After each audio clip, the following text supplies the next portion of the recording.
ভাইজান পাখিরা, তোমরা সবাই কেমন আছো? দেশের অবস্থা তেমন ভালো না, তাই আমি ভিডিও শুরু করা যাক। ডাক্তার ভিতরে ডাকছে, যা শুনে সুগা ভিতরে চলে যায় আর তখন জাংকুকও সেখানে যায়। সেখানে গিয়ে জাংকুক অবাক, কারণ সেখানে তে ছিল। যখনই তের কাছে যেতে নেয় তখনই তাকে বাধা দেয় এবং বলে দেখছো না বিশ্রাম নিচ্ছে, কেন বিরক্ত করতে এখানে এসেছো? কি হয়েছে ওর? কি করেছিস তুই ওর সাথে? আমাকে কি নিজের মতন ভেবেছ নাকি? মেয়ে মানুষের গায়ে তো কাপুরুষরা হাত তোলে। এবার কিন্তু বেশিই বলে ফেলছিস সুগা।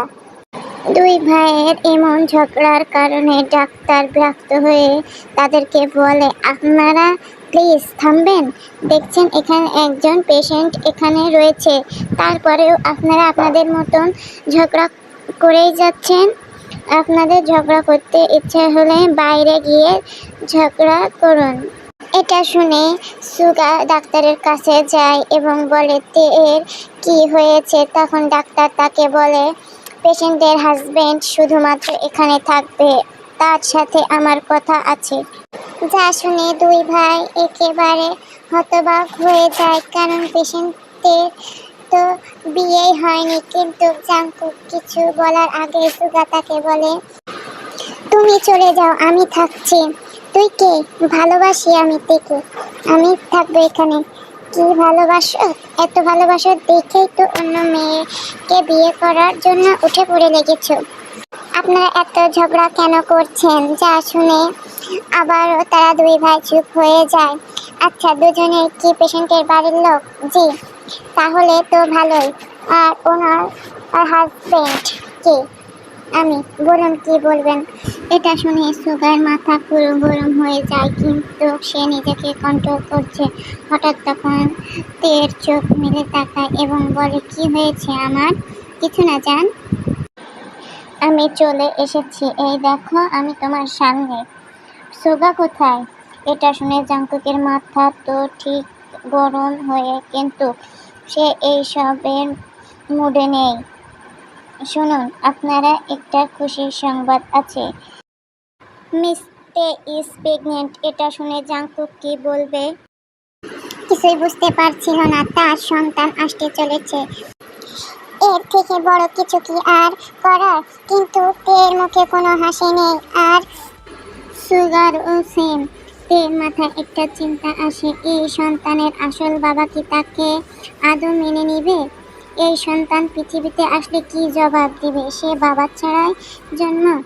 কি ভাবছেন আপনারা? সন্তান আসার কথা শুনে তো মানুষ পাগল হয়ে যায় খুশিতে, কিন্তু আপনারা তো এটা শুনে কোনো কথাই বলছেন না। সুগা বলে, আপনার মন চাইলে আপনি পাগল হন, আমাদের শখ নেই পাগল হয়ে যাওয়ার। সব কিছু ঠিক থাকলে বলুন, বাড়ি যাব আমরা। তে আমার সাথে যাবে, আজ থেকে ও বাড়িতেই থাকবে। তুমি চাইলেই কি সব হবে না? এই সব শুনে তে উঠে, ঠিক তো, কি পরিচয় আপনার? বাড়িতে থাকবো আমি। তাহলে এখন সুগার সাথে কি পরিচয় থাকছো? তোমার মাইন্ড কি কখনো চেঞ্জ হবে না? ছি জাংকুক, শোনো, অনেক কথা আছে তোমার সাথে, বাড়ি যেতে হবে আমার সঙ্গে। হয় না এই সব কিছুর জন্য একটা পারফেক্ট সময়ের প্রয়োজন। কি গো ভাইয়া, বলেছিলাম না তোমার এইসব মন ভুলানো কথায় তুমি আর কারণ মন ভুলাতে পারবে না? সেই সব দিন এখন আর নেই। চলো তে, আমাদের বাড়ি যেতে হবে। চলো। সেদিন চলে যাওয়ার সময় জাংকুক অপলক দৃষ্টিতে তাকিয়েছিল, কিন্তু একবারও কি তে তার জন্য কেঁদে ওঠেনি। কেন সে একটা বারের জন্য পিছনে কি তাকালো না? এদিকে মুখে যতই জাংকুকের এই সব বলুক না কেন, তারও হৃদয়ে শুধু জাংকুকের জন্যই হাহাকার করছে। কিন্তু কি করে যেত সে ওই বাড়িতে? বাচ্চাটাই বা কি পরিচয়ে পৃথিবীতে আসতো? কিন্তু এটা তো জাংকুকের ভালোবাসার চিত্র, তাই এইভাবে তো একে দুচ্ছাই করা যায় না। এখন তার বেঁচে থাকার একমাত্র রাস্তা এই শিশুটা। তাই ওর জন্য হলেও তাকে লড়াই করতে হবে জীবনের সাথে। এখন তোমাদের মনে একটা প্রশ্ন, যে হাসপাতালে সুগা আর তে আসলো কি করে? আসলে সকালে নাস্তা খাওয়ার পর হঠাৎ করে তে এর অনেক বমি করা শুরু করে। নিজেকে সামলাতে নিলে আরও শরীর খারাপ হয়। তাই সুগা উপায় না পেয়ে তেকে হাসপাতালে নিয়ে আসে। এইভাবে 2 রাত 3 দিন চলে যায়। সকলের মধ্যে দ্বিধাদ্বন্দ্বে কাজ করছিল। সুগা, জাংকুক আর তে তিনজনের মাথায় ভিন্ন ভিন্ন চিন্তা। তে চিন্তা ভাবনা তো তোমরা জেনে গিয়েছো, বাকি 2 জনের ভাবনা না হয় পরে জানতে পারবা। ওদিকে জাংকুকের বিয়ে ডেট ঠিক হয়ে গিয়েছে, 1 উইক পরে বিয়ে। সুগা এই বিয়েতে অনেক হ্যাপি, কিন্তু তেল লড়াই করার মতো ও শক্তি নেই। শুরু থেকে তো এই পর্যন্ত কম কিছু তো আর সহ্য করতে হয়নি তাকে। আর কত সহ্য করবে? রাতে খাওয়া দাওয়া করে তে বই পড়ছিল, এমন সময় হঠাৎ করে বাড়ির সব লাইট অফ হয়ে যায়। আর সার্ভেন্টও নেই, ছুটিতে আছে। আর সুগা ইম্পর্টেন্ট একটা কাজে বাইরে গিয়েছে। দূর, এমন সময় কারেন্ট যাওয়ার সময় হলো। ফোনে লাইট অন করতে যাবে, তখনই হঠাৎ নিচে কিছু একটা পড়ার শব্দ হয়, যা শুনে তে অনেক ভয় পেয়ে যায়। আর তখনই তার হাত থেকে ফোনটা পড়ে যায়। আস্তে আস্তে করে তে নিচে যেতে লাগে। হঠাৎ করে কিছু একটা সুগন্ধ তার নাকে এসে লাগে। হঠাৎ পারফিউমের মতন গন্ধ কি করে বের হলে? তাহলে কি শেষমেশ আমাকে ভূতে ধরবে? আর কিছু না বলে তে কান্না শুরু করে দেয়, কিন্তু হঠাৎ করে কিছু একটা তাকে পেছন থেকে টান দেয়, ফলে তে ওই জিনিসের উপর গিয়ে পড়ে। আল্লাহ বাঁচাও, ভূত! কিন্তু যার উপর পড়ে গিয়েছে সে কোনো বলে জাস্ট থেকে বলে উফ। আর এই বলেই একটা পকেট থেকে রুমাল বের করে তের মুখে ধরে। ব্যাস, আর কি। বেহুশ জ্ঞান ফিরে আসার পর চমকে ওঠে, কারণ সে যে আবারও জাংকুকের সাজানো জাহান্নামে উপস্থিত। ঠিক প্রথম দিনের মতন আবারও সেই নেশালো চাহনি আর দেবীর হাসি দিয়ে ঠিক সামনের চেয়ারে বসে আছে জাংকুক।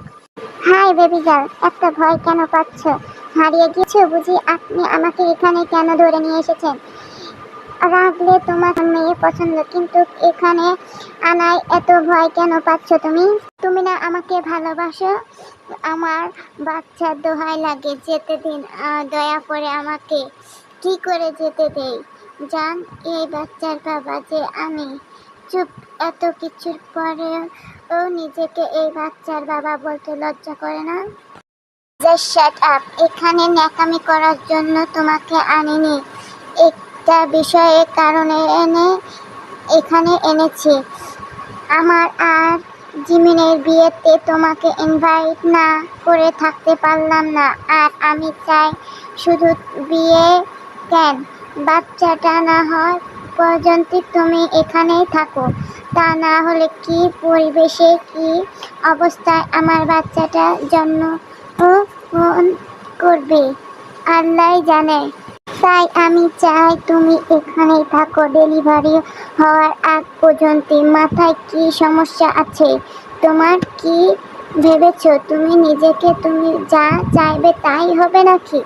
এইসব তোমার ভুল ধারণা। মিস্টার জিওন জাংকুক, আমি তো এখান থেকে যাবই, তা যে করেই হোক। আমি তোমার রং তামাশা দেখার জন্য বসে নেই। তোমার তো লজ্জা করে না? একটা মেয়ের জীবন নষ্ট করে, তাকে প্রেগনেন্ট করে এখন আরেকটা মেয়েকে নাচতে নাচতে বিয়ে করতে যাচ্ছ? তুমি নির্লজ্জ আর বেহায়া একটা লোক। আর কিছু বলে ওঠার আগেই জাংকুক তেকে শক্ত করে ধরে লিপ কিস করে নিজেকে ছাড়ানোর জন্য বৃথা চেষ্টা করার পরে যখন ছাড়াতে ব্যর্থ হয়, তখন হাত পা ছোড়াছড়ি বন্ধ করে দেয়। জাংকুকের প্রয়োজন শেষ হয়ে গেলে জাংকুক তেকে ছেড়ে দেয়। বাচ্চা নাকি? এখনো এত ছোড়াছড়ি করছো কেন? হাত পা? তুমি এত খারাপ কেন? এখনো তো দেখলেই না। আর বাদ কি রেখেছো? জাংকুক তে এর কোনো কথা না শুনে জাংকুক ভূতের ঘরে বন্ধ করে দিয়ে চলে যায় সেখান থেকে।